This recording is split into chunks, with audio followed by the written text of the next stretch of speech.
नमस्कार। कक्षा 11 हिंदी अनिवार्य है। एक पाठ है आरओ पुस्तक का, भवानी प्रसाद मिश्र। आपका जन्म मध्य प्रदेश होशंगाबाद के टिगरिया गांव में 1913 में होता है। बहुत ही प्यारी रचनाएं आपने लिखी हैं। सतपुड़ा के जंगल, सन्नाटा, गीत फरोश, चकित है दुख, बुनी हुई रस्सी, खुशबू के शिलालेख, अनाम तुम आते हो, इदम नमम। अनेक पुरस्कार, 1985 में इनकी मृत्यु हो गई। पद्मश्री से, राष्ट्रपति के द्वारा पद्मश्री से अलंकृत इन्हें किया गया। दिल्ली प्रशासन का गालिब पुरस्कार इन्हें मिला, साहित्य अकादमी पुरस्कार, मध्य प्रदेश शासन शिखर सम्मान, अनेक अनेक पुरस्कार। सहज व्यक्तित्व का नाम है भवानी प्रसाद मिश्र। जो सहजता यानी बनावटीपन नहीं है, जो है वो दिखते हैं, जैसे हैं वैसा लिखते हैं।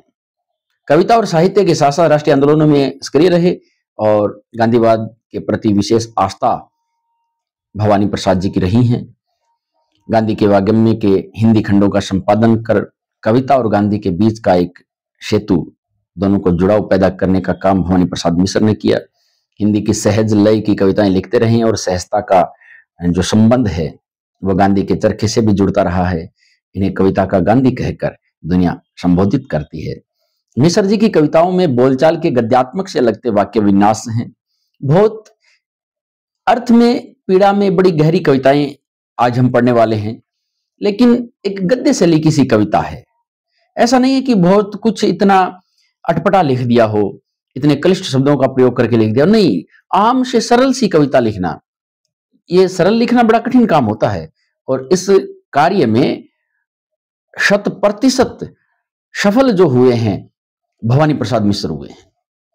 कविता का गांधी ने कहा जाता है। मिश्र की कविताओं में बोलचाल के गद्यात्मक से लगते वाक्य विन्यास को वे कविता में बदल देने की अद्भुत क्षमता, इसी कारण उनकी कविता सहज और लोक के अधिक निकट, जनता के अधिक निकट लगती है।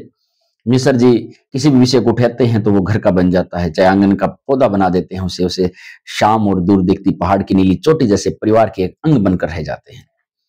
वृद्धावस्था और मृत्यु के प्रति भी आत्मीय स्वर इनकी रचनाओं में देखने को मिलता है। प्रेम पर लिखते हैं तो ये प्रौढ़ प्रेम की कविताएं लिखते हैं। इसमें उदाम श्रृंगारिता की बजाय सहजीवन के सुख दुख और प्रेम की व्यंजना बड़े अच्छे रूप में मिलती है। एक प्रौढ़ प्रेम की रचनाएं भवानी प्रसाद जी लिखते रहे हैं। नई कविता के दौर में जब काव्य व्यंग्य और से इनका यहाँ काव्य है वो व्यंग्य और क्षोभ पीड़ा से भरपूर है, दुख से भरपूर है, किंतु वह प्रतिक्रिया है ना, वो प्रकट होकर सृजनात्मक है। वो सृजन चाहते हैं, वो नवनिर्माण चाहते हैं। गांधीवाद पर आस्था रखने के कारण अहिंसा, सहनशीलता को रचनात्मक अभिव्यक्ति अपने शब्दों के माध्यम से कविता के गांधी भवानी प्रसाद मिश्र ने अभिव्यक्ति दी है। घर की याद कविता में घर के मर्म का, घर की याद का, घर की पीड़ाओं का एक उद्घाटन अपनी रचनाओं में किया है। कवि को जेल प्रवास के दौरान घर से विस्थापन की पीड़ा सालती रही है। कवि के स्मृति संसार में उनके परिजन एक एक करके उनकी रचनाओं में शामिल होते रहते हैं। घर की अवधारणा को की सार्थक और मार्मिक याद इस कविता का जो मूल भाव है, केंद्रीय विषय वस्तु है। आज हम उनकी कविता का, लंबी कविता है, थोड़ा वाचन करते हैं। कुछ अब वाचन करते हैं, कुछ अगले वीडियो में हम वाचन करेंगे। अर्थ, शब्द है, अर्थ है और भाव है। कविता में ये तीन चीजें हमें मिलती हैं, तीनों को हमें समझना है। आज पानी गिर रहा है, बहुत पानी गिर रहा है, रात भर गिरता रहा है, प्राण मन घिरता रहा है। कवि की स्थिति को हमें समझना कि कवि जेल प्रवास में है और जेल में रहते हुए कवि को अपने घर की याद आती है। घर की याद आती है, घर में घर के जन है ना, उनकी याद आती है। घर की याद का मतलब उसको कमरे की याद नहीं है, कोई मकान की याद नहीं है, घर के लोगों की याद है। घर में माता है, पिता है, भाई है, बहनें हैं, उन सब की एक एक करके इस कविता के सफर में, इस पीड़ा के सफर में वो शामिल होते जाते हैं। कि आज पानी गिर रहा है, बहुत पानी गिर रहा है, रात भर गिरता रहा है, प्राण मन घिरता रहा है। कवि कहते हैं कि रात भर मैं आज रोता रहा हूं। आज मेरा जो हृदय की पीड़ा है ना, वो अश्रु बनकर आंखों से टप टप बहती रही है और रात भर आंखें बहती रही है, और ये मेरा प्राण आज मृत्यु का वर्ण कर लेना चाहता है। बड़ी पीड़ा से कवि भरे हुए हैं, प्राण घिर घिर कर आता है, बादलों की तरह उमड़ उमड़ कर ये प्राण आंखों में बहते हैं। बहुत पानी गिर रहा है, घर निजर में तिर रहा है। बहुत पानी गिर रहा है, घर नजर में तिर रहा है। घर की मुझसे दूर है जो घर खुशी का पूर है। जो घर में जो खुशी है ना, घर में खुशियों का जो पूर्ण भाव, पूर्ण रूप है, वो दुनिया में कहीं नहीं है। बहुत पानी गिर रहा है, लेकिन नजर में आज एक रील चल रही है, घर की याद। कभी माता की याद आती है, पिता की याद आती है, कभी बहन कभी भाई को याद करते हैं। घर जो मुझसे दूर है, मैं जेल में हूं, घर के लोग मुझसे दूर हैं, लेकिन कभी याद करते हुए लिखते हैं कि घर है ना, उसके जितनी खुशियां कहीं नहीं है। ये सावचेत करते हैं हमें कि घर, परिवार, समाज, हमारा हृदय का जो परिवेश है, उस परिवेश से हमें कटना नहीं है। जब हम विरह में जी रहे होते हैं ना, तब उनकी हमें याद आती है। घर की घर में चार भाई गद्यात्मक है। घर की घर में चार भाई, मायके में बहन आई बाप के घर, हाय रे परिताप के घर। घर में चार भाई बहनें हैं, मायके से आज बहन आई है। बहन आई है बाप के घर, पीहर आई है, मायके आई है। अपने ससुराल से बहन पीहर आती है तो घर के हर एक कोने में वो अपनी याद खोजती है। वो घर के कण कण में अपना बचपन खोजती है। वो घर में खोजती है मां का स्नेह।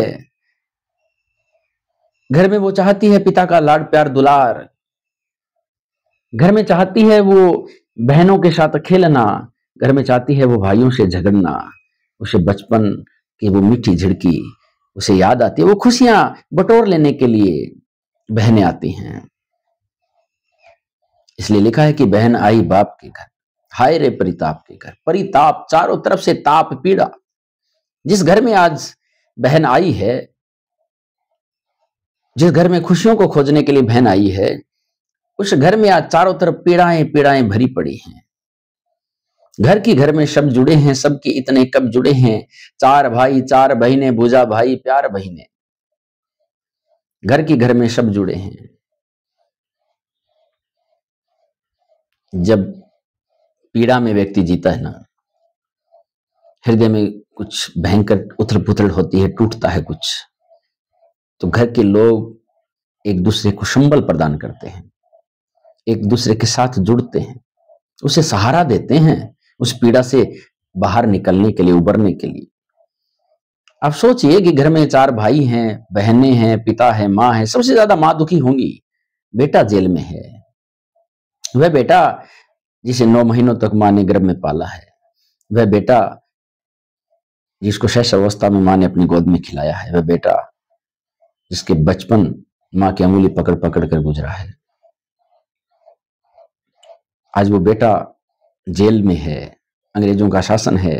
अंग्रेजों के विरुद्ध क्रांति करने वाले लोगों को, आंदोलन करने वाले लोगों को अनेक अनेक बार जेलों की यात्रा करनी पड़ी है। ये आजादी ऐसे ही थोड़ी मिल गई। अंग्रेजों के विरुद्ध लिखने वालों को जेल में जाना पड़ा है। इसलिए भवानी प्रसाद लिखते हैं कि इस पीड़ा के समय में शायद सब लोग एक दूसरे से जुड़े होंगे, लेकिन इतना जुड़ाव इस घर में मैंने कभी नहीं देखा। विरह में दिखता है, दुख दर्द वेदना में, टीस में जब कोई अनहोनी घटना होती है, तब अपने लोग एक साथ जुड़कर बैठते हैं। चार भाई चार बहिनें, भुजा भाई प्यार बहिनें। चार भाई हैं, चार बहनें हैं, और भाई हैं उनको भुजाएं कहा गया है कि भाई है तो बल है, भाई है तो हिम्मत है, भाई है तो सामर्थ्य है, और बहनें हैं तो प्यार है, प्रेम है।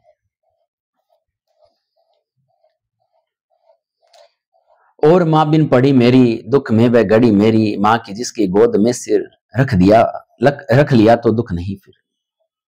और माँ पढ़ी लिखी नहीं है मेरी, माँ को पढ़ना नहीं आता। मैं पत्र भेजता हूं तो माँ पढ़ नहीं पाती है मेरी पीड़ाओं को। और माँ तो मुझे ऐसा लगता है कि जैसे ममता की मूर्त नहीं, बल्कि वो तो दुख की मूर्त बन गई है। वो जिसके ममता के रूप में गड़ी हुई है, वो ऐसा लगता है कि मेरे विरह में वो दुख में गड़ी हुई नजर आती है, वो सबसे ज्यादा पीड़ा में नजर आती है। और मां की गोद तो दुनिया की सबसे शीतल जगह है। दुनिया भर के परिताप जब हमें घेर लेते हैं, पीड़ाएं मनुष्य को जब घेर लेती है, और उस समय रख लिया तो दुख नहीं फिर। मां की जिसकी गोद में सिर रख लिया तो दुख नहीं फिर। और मां की गोद में उस पीड़ा से भरा हुआ व्यक्ति अगर सर रख ले तो पूरी दुनिया का जो सुख है वो उस गोद में मिल जाता है। इसलिए मां की गोदी है ना, वो शीतल है, वो पीड़ाओं को दूर करने वाली है,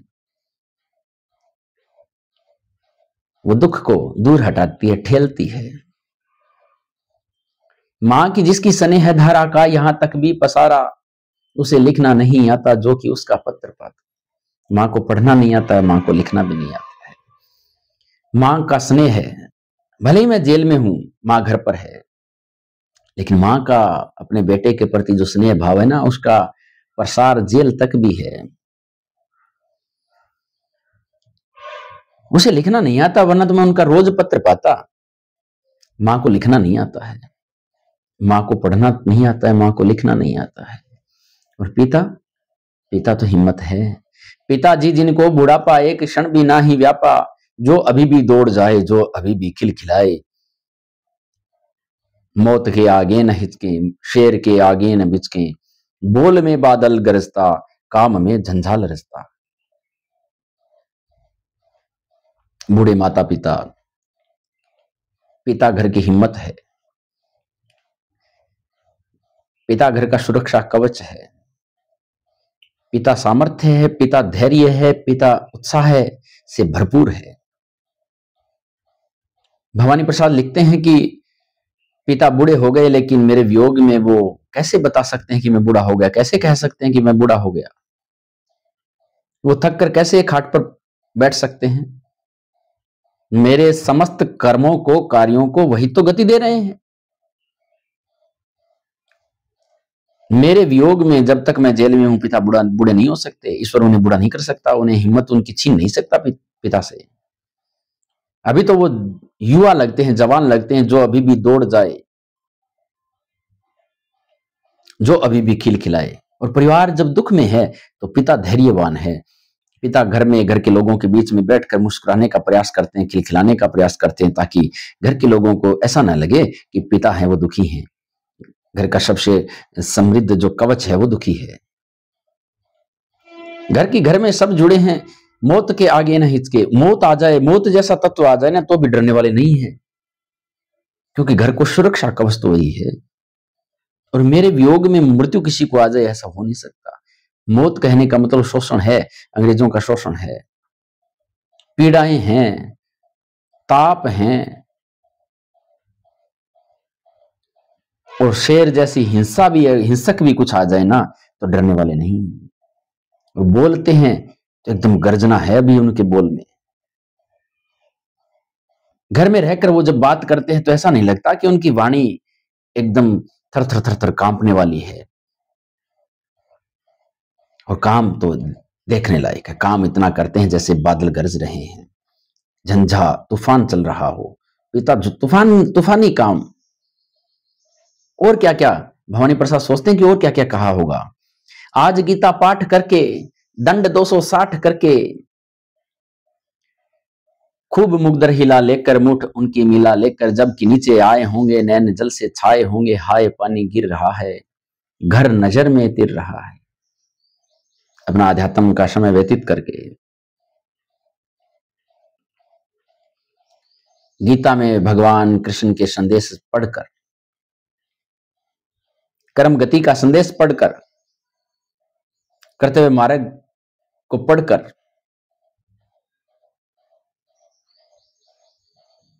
और उठ बैठक करके, दंड करके, ताकि घर वालों को भी लगे ना, परिवार को भी लगे कि पिता अभी ठीक हैं, गीता पाठ कर रहे हैं, दंड उठ बैठक कर रहे हैं।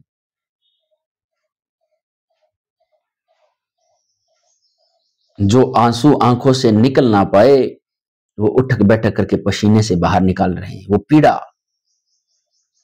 खूब मुग्धर हिला लेकर मुठ उनकी मिला लेकर, जो युवाओं को करना चाहिए वो पिता करके आ रहे हैं। पहलवानों की तरह लगते हैं, कसरत करके आ रहे हैं, जबकि नीचे आए होंगे नैन जल से छाए होंगे। और जब योग व्यायाम और गीता पाठ का अभ्यास निरंतर करके जब वो अपने परिवार के बीच आकर बैठे होंगे तो परिवार में उन्हें कमी दिखी होगी। उन्हें पत्नी बैठी दिखी है, बच्चों की मां दिखी है, उन्हें बेटियां दिखी हैं, 4 बेटे दिखे हैं, लेकिन 5वां नहीं दिखा। भवानी प्रसाद की याद आई होगी, इसलिए नैन जल से छाए होंगे, आंखों में टप टप आंसू आए होंगे। खाए पानी गिर रहा है, घर नजर में तिर रहा है। 4 भाई 4 बहनें, भुजा भाई प्यार बहनें, खेलते या खड़े होंगे, नजर उनको पड़े होंगे। जब नीचे आए तो वो 4 बहनें 4 भाई खेलते खड़े कहीं नजर आए हैं। लेकिन कमी तो है, घर में अगर एक तत्व कम है तो है, वो घर की कमी है, वो पीड़ा है। पिताजी जिनको बुढ़ापा एक क्षण भी नहीं व्यापा, रो पड़े होंगे बराबर 5वें का नाम लेकर। पिता जिनको एक क्षण वो बूढ़े नहीं हो सकते, एक क्षण वो हार नहीं मान सकते, एक क्षण उनके शिथिलता उनके मन में नहीं आ सकती, क्योंकि 5वां बेटा उनका भी जेल में है। वो हार कैसे मान सकते हैं? 5वें का जैसे ही नाम आया है, स्मरण किया है, याद किया है, रो पड़े होंगे बराबर 5वें का नाम लेकर। पिता भी रोने लग गए, जो धैर्य की प्रतिमूर्ति है वो रोने लग गए। 5वां मैं हूं अभागा, जिसे सोने पर सुहागा, पिताजी कहते रहे हैं, प्यार में बहते रहे हैं। आज उनके स्वर्ण बेटे लगे होंगे उन्हें हेटे, क्योंकि मैं उन पर सुहागा बंदा बैठा हूं अभागा। और 5वां मैं हूं, भाग्यहीन मैं हूं, मैं पिता के सुख दुख का साथी नहीं बन पाया, 5वां अभागा हूं मैं। पिता को 4 बेटे सोने जैसे स्वर्ण जैसे लगे होंगे, लेकिन चमक गायब है। उस सोने की चमक गायब है, उन 4 बेटों के चेहरों पर चमक गायब है। बाकी बच्चों के चेहरों की चमक नूर गायब है, लाली गायब है, क्योंकि उस सोने को चमकाने वाला 5वां सुहागा तो मैं जेल में बैठा हूं ना। ऐसा पीड़ा में बहते रहे हैं, कहते रहे हैं। आज उनके स्वर्ण बेटे लगे होंगे उनको हेटे, जो 4 भाई घर में हैं भवानी प्रसाद के, वो उनको अच्छे नहीं लगे होंगे उतने। कमी जिस चीज की हमें नजर आती है ना, वो हमें ज्यादा प्रिय लगता है। भवानी प्रसाद की कमी है उस घर में आज, इसलिए वो उन्हें प्रिय लगे हैं, क्योंकि मैं उन पर सुहागा बंदा बैठा हूं अभागा। क्योंकि वो चमक तो मैं हूं, और चमक तो मेरे साथ जेल में चली गई है। उस घर की खुशियां मेरे साथ जेल में चली गई है, उस पिता का धैर्य मेरे साथ जेल में चला गया है, उस घर की हिम्मत मेरे साथ जेल में चली गई है, माता का स्नेह मेरे साथ जेल में चला गया है, भाइयों का बल मेरे साथ जेल में चला गया है, बहनों का प्यार मेरे साथ जेल में चला गया है, सब कुछ जेल में चला गया मेरे संग। इसलिए आज घर में एक सुनापन सा दिखता है। भवानी प्रसाद जेल में और सोचते हैं कि फिर मां ने पिता को कैसे समझाया होगा, और मां ने कहा होगा दुख कितना बहा होगा, आंख में किस लिए पानी, वहां अच्छा है भवानी। क्या आप क्यों रो रहे हैं? आप तो हिम्मत हैं, हिम्मत के प्रतीक हैं, आप थोड़ी रो सकते हैं, आप तो धैर्य वाले लोग व्यक्ति हैं।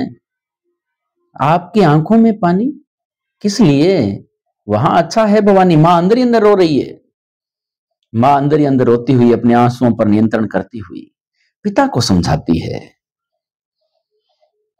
और क्या समझाती है कि वह तुम्हारा मन समझकर और अपनापन समझकर गया है, सो ठीक ही है, यह तुम्हारी लीक ही है, यह तुम्हारी लीक, यह तुम्हारी शिक्षा, यह तुम्हारा दिखाया गया मार्ग ही तो है, उस पर चलकर ही तो वो जेल गया है।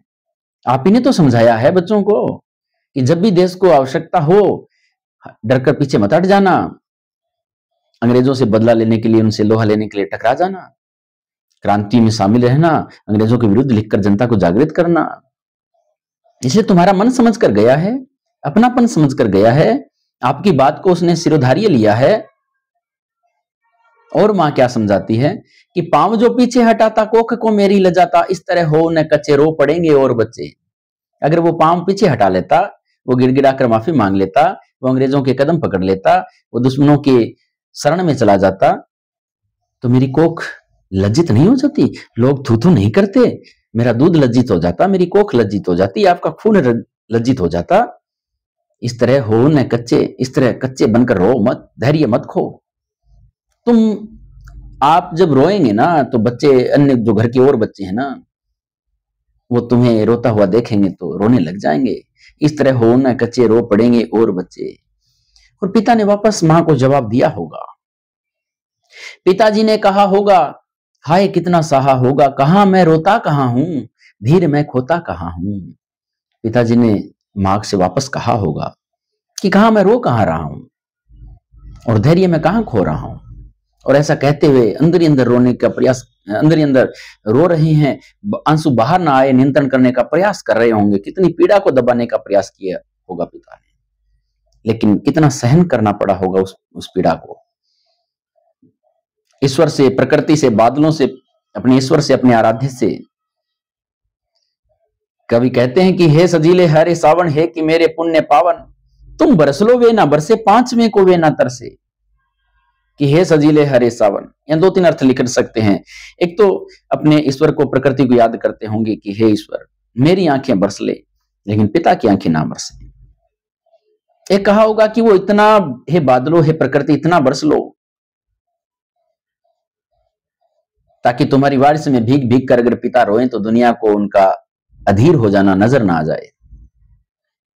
तीसरा अर्थ यह भी निकला होगा कि हे बारिशो, हे बादलों तुम बरस लो, तुम बरसोगे तो खेत में काम शुरू होगा, पिता किसानी करने खेत चले जाएंगे, उनका ध्यान खेतों में लगेगा तो दुख से थोड़ा दूर हटेगा। ऐसा कुछ अर्थपूर्ण बात, भावपूर्ण बात भवानी प्रसाद लिख रहे होंगे कि हे सजीले हरे सावन, हे कि मेरे पुण्य पावन। और मैंने जितने पुण्य किए हैं, मेरा जितना जो कर्म रहा है, उस कर्म का अगर कोई ही परिणाम है, सुखद परिणाम है, तो वो मेरे पिता को लग जाए, मेरे परिवार को लग जाए, उनको आंच ना आए। तुम बरस लो वे ना बरसे, पांचवें को वे ना तरसे। ऐसा कुछ कर लो कि उन घर वालों को, उन पिता को मेरी याद ना आए। उन्हें कह देना। और प्रकृति से, ईश्वर से क्या प्रार्थना करते हैं कि मैं मजे में हूं, सही है, घर नहीं हूं, बस यही है, किंतु यह बस बड़ा बस है, इसी बस से सब विरस है। उन्हें कहना कि भवानी मस्त है, मजे में है, बस घर में नहीं है, वो जेल में है, बस इतनी ही कमी है, लेकिन आपको चिंता करने की आवश्यकता नहीं है। लेकिन कवि कहते हैं कि ये बस है ना, जब मैं ये कहता हूं, सोचता हूं कि वो घर में है, मैं जेल में हूं, बस इतना ही तो फर्क है। ये बस साधारण नहीं है, ये रुकावट साधारण नहीं है, ये बीच की दीवार साधारण नहीं है। इस बस मैं दूसरों के वशीभूत हो गया हूं, इसीलिए तो सब घर के लोग विरस हैं, दुख में हैं, रस के विपरीत हैं, पीड़ा सहन करते हैं। किंतु उनसे यह न कहना, उन्हें देते धीर न रहना, और क्या न कहना और क्या कहना। किंतु उनसे यह न कहना, उन्हें देते धीर रहना, उन्हें कहना लिख रहा हूं, उन्हें कहना पढ़ रहा हूं। उन्हें कहना कि मुझे तो लिखने पढ़ने का शौक है, वो मुझे वहां मिल रहा है, आप चिंता ना करें। उनको धैर्य दो। ईश्वर से प्रार्थना की गई है कि आप मेरे परिवार, मेरे पिता को, मेरी माता को धीर बंधाओ। काम करता हूं कि कहना, झूठ ही कह दो, लेकिन कुछ ऐसा पॉजिटिव कह दो। काम करता हूं कि कहना, नाम करता हूं कि कहना, चाहते हैं लोग कहना, मत करो कुछ शौक कहना। मेरे परिवार से, मेरे माता, मेरे पिता से कह देना। क्या कहना कि नाम करता हूं कि कहना, काम करता हूं कि कहना, मैं डटकर काम करता हूं और वहां रहकर मेरा बड़ा नाम है और मैं इस परिवार का नाम स्वर्णिम कर रहा हूं। ऐसा काम कर रहा हूं कि इस परिवार का नाम गर्व गर्व से लिया जाएगा, स्वर्णिम अक्षरों में, इतिहास में अंकित होगा इस परिवार का नाम। और यहाँ के लोग मुझे बड़ा स्नेह करते हैं, बड़ा चाहते हैं, इसलिए आप शोक मत करो, दुख मत करो। इस प्रकार की बात प्रकृति के सामने कवि कहते हैं। और कहना, मस्त हूं मैं, कातने में व्यस्त हूं मैं, वजन 70 शेर मेरा और भोजन ढेर मेरा। और कहना, मैं मस्त हूं, गांधीवादी आस्था में चरखा कातने में, सूत कातने में व्यस्त हूं। वजन भी इन दिनों तो मेरा बढ़ गया, 70 किलो वजन हो गया है, 70 शेर वजन हो गया, और खूब डटकर खाता हूं, खूब भोजन। बस कमी यही है कि मां तुम्हारे हाथ का भोजन नहीं है। कूदता हूं, खेलता हूं, दुख डटकर ठेलता हूं। और कहना मस्त हूं मैं, यो ना कहना अस्त हूं मैं। लेकिन वास्तविक बात मत कह देना कि मैं पीड़ा में हूं, जेल में यातनाएं जो झेल रहा हूं, ये मत कह देना। उन्हें कहना मैं एकदम मस्त हूं, खूब आनंद से जीवन जीता हूं। दुख तो मैं ऐसे धक्के देकर दूर कर देता हूं। छोटे मोटे दुख तो मैं ध्यान ही नहीं देता उन बातों को। हाय रे ऐसा न कहना है कि जो वैसा न कहना, कहना देना जागता हूं आदमी से भागता हूं। कह मत देना कोई आदमी देखकर अब डरने लगा हूं। आदमी देखकर मुझे काल की याद आती है, मुझे काल दिखता है, मुझे यातनाएं दी जा रही हैं। हाय रे ऐसा न कहना है कि जो वैसा न, जो है ना वो ऐसा मत कह देना, झूठ कह देना, कुछ कह सकारात्मक देना, ताकि पिता माता भाई बहन वो थोड़े सुख से जी ले। सच मत कह देना। कहने देना मौन हूं मैं, खुद न समझूं कौन हूं मैं, और मैं तो मौन हो गया हूं, मैं कुछ कर नहीं सकता, मैं शिथिल पड़ गया हूं, ऐसा कुछ मत कह देना, मैं खुद को ही भूल चुका हूं। देखना कुछ बक न देना, उनको कोई शक न देना। हे प्रकृति, हे ईश्वर, हे मेरे आराध्य, कुछ कह मत देना, अंट संट मत कह देना, उन्हें कोई शक मत दे देना कि भवानी दुखी है। हे सजीले हरे सावन, हे कि मेरे पुण्य पावन, तुम बरस लो वे न बरसे, पांचवें को वे न तरसे। प्रश्नों पर हम फिर बात करेंगे, अन्य रचनाओं पर बात करेंगे। एक बार हम कविताओं के अर्थ समझ लेते हैं, पाठ पढ़ लेते हैं। Thank you.